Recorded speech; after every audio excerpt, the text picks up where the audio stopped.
직장 생활을 오래 하다 보면 이상한 사실을 하나 깨닫게 됩니다. 회사에서 성공하는 건 실력이나 성과보다는 센스와 타이밍이라는 사실이죠. 누군가는 이걸 눈치라고 말하기도 하고요. 솔직히 인정하기는 싫지만 어느 순간 인정은 못해도 이해는 하게 되죠. 저는 이런 말들을 처음엔 믿지 않았습니다. 직장 생활은 실력과 성과, 인간관계가 전부라고 생각했거든요. 열심히만 하면 사람들이 다 알아주겠지라고 생각했고요. 그때는 순진해서 그게 정답이라고 생각했죠. 하지만 회사는 열심히 일한 사람보다는 센스와 타이밍을 놓치지 않는 사람을 인정하더라고요. 절대적인 성과도 중요했지만 그 성과를 어필하는 타이밍이 더 중요했고요. 그래서 센스가 부족한 친구는 100점짜리 성과가 50점이 되고, 센스와 타이밍을 이해하는 친구는 100점짜리 성과가 200점이 되죠. 이런 결과가 상사의 차별이 아니라 상사의 상황이나 입장에 대한 이해가 부족했던 거고요. 당연히 승진도 이들이 먼저 하게 되죠. 소처럼 묵묵히 일만 하면 사람들은 진짜 소처럼 대했고요. 사실 직장 생활은 노력이나 성과도 중요하지만 센스와 타이밍이 훨씬 중요하죠. 말을 해야 하는 타이밍, 침묵해야 하는 타이밍, 움직여야 할 때와 가만히 있어야 할 때 등 이 모든 것들은 직장 생활의 센스와 타이밍을 이해하고 있어야만 하죠. 이걸 모르면 아무리 열심히 해도 그저 그런 직장인으로 남게 되고요. 그리고 센스 있는 직장인이라면 적절한 타이밍을 잘 이해하는 친구와 호구 직장인을 정확히 구분할 수가 있죠. 만약 호구 직장인들이 보이지 않으면 내가 호구일 확률이 100%고요. 예전에 저는 상사가 불합리하거나 엉뚱한 지시를 했을 때 내가 맞다고 생각하면 상사에게 반박을 했죠. 일단 용기를 냈으니까 끝까지 밀어붙였고요. 하지만 돌아온 건 상대방에 대한 배려나 센스가 부족하다는 평이었죠. 동시에 고집이 엄청 세다는 평판이 생겼고요. 그러다 보니 나중에 확실하게 깨달았습니다. 업무는 논리가 중요한 게 아니라 센스와 타이밍이 중요했다는 사실을요. 내 생각보다 상사의 입장이나 상황에 대한 이해가 더 중요했는데 저에게는 그런 것들이 보이지가 않았던 거죠. 그냥 가만히 있었으면 중간이라도 갈 텐데 저는 불편한 타이밍에 눈치 없이 대든 거고요. 사람들은 이런 모습들을 센스가 없다고 하는 거죠. 직장 생활은 머리와 논리로 하는 것 같지만 사실은 감정과 가슴으로 하는 곳이니까요. 그래서 저의 직장 생활이 힘들었던 거고요. 그리고 어떤 사람들은 일은 정말 잘하는데 인정을 못 받거나 평가가 유난히 낮죠. 반대로 누군가는 말 한마디를 안 해도 쟤는 정말 괜찮은 친구야 라고 하고요. 그렇다면 이런 차이는 왜 생기는 걸까요?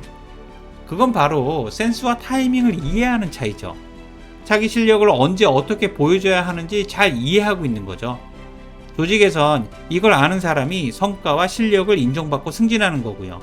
센스와 타이밍이 무기가 되는 순간이죠. 하지만 이런 건 가르칠 수가 없고요. 어쨌든 회사에서 인정받는 똑똑한 사람은 앞에 나서는 사람이 아니라 적당한 상황에 나설 때를 아는 사람이죠. 조직에서 필요할 때 나타나서 꼭 필요한 사람이 되는 거고요. 결국 이들이 끝까지 살아남는 사람들이죠. 하지만 저는 이렇게 하려고 해도 잘 안 되더라고요. 스타일상 앞에 나서서 바보가 되는 사람이거든요. 어쨌든 직장 생활은 센스와 타이밍의 예술이고 그 타이밍에는 세 가지가 있죠. 센스가 있는 직장인들은 머리가 아닌 몸으로 세 가지 타이밍을 실행하고 있고요. 우선 직장 생활의 세 가지 타이밍 중 첫 번째는 조직의 타이밍이죠. 조직의 분위기가 너무 나쁠 때 혼자서 자리를 벗어나면 분위기가 이상해지죠. 같은 말도 공격적으로 들리고요. 대표이사가 위기 경영이나 구조조정을 말하고 있는데 자기 성과는 괜찮다고 실실 웃고 있다면 이것도 이상한 모습이죠. 상사가 화내는데 혼자서 웃고 있으면 모두가 불행해지고요. 그러면서 4차원으로 불리거나 왕따를 당하게 되죠. 이런 직장인들이 없을 것 같지만 조직 분위기나 타이밍을 못 맞추는 직원들이 의외로 많고요. 이들은 회사나 다른 사람보다는 자신에게 중심을 두고 있기 때문이죠. 물론 경쟁하는 입장에선 이런 친구들이 오히려 고맙고요. 평가나 고가에서 바닥을 깔아주니까요. 직장 생활의 세 가지 타이밍 중 두 번째는 상사의 타이밍이죠. 모든 조직은 상사의 기분에 따라 분위기가 바뀌죠. 하루에도 기분이 몇 번씩 왔다 갔다 하고요. 직장인들은 출근하면 상사의 표정부터 살피는 게 당연하죠. 점심시간이나 퇴근할 때도 마찬가지고요. 만약 이런 걸 의식하지 않고 내 생각만 강하게 밀어붙이면 직장 생활이 이상해지죠. 상사에게 덤비기라도 하면 직장 생활이 박살나기도 하고요. 상사는 정말 무서운 존재거든요. 부하 직원들의 직장 생활을 찢어버릴 수가 있으니까요. 그래서 상사와는 항상 적당한 거리를 유지해야 하고 상사의 기분이나 분위기를 읽을 수 있어야만 하죠. 같은 내용도 상사의 기분에 따라 결과가 달라지니까요. 그리고 이건 갑질이 아니라 직장 생활의 지혜죠. 어쨌든 상사의 기분이나 타이밍을 읽지 못하는 직장인은 직장 생활을 잘할 수가 없고요. 직장 생활의 세 가지 타이밍 중 마지막 세 번째는 가장 중요한 셀프 타이밍이죠. 예를 들면 보고 준비는 끝났는데 갑자기 몸이 아프거나 지쳐서 감을 잃을 때가 있죠. 하지 말아야 할 실수를 하기도 하고요. 밤을 새며 준비했던 보고 내용이 걸레가 되기도 하죠. 상사의 신뢰와 성과는 바닥을 치게 되고 보고자료 수정은 끝이 없고요. 그래서 처음부터 집중하지 않으면 나중에 메꾸느라 10배는 고생을 하죠.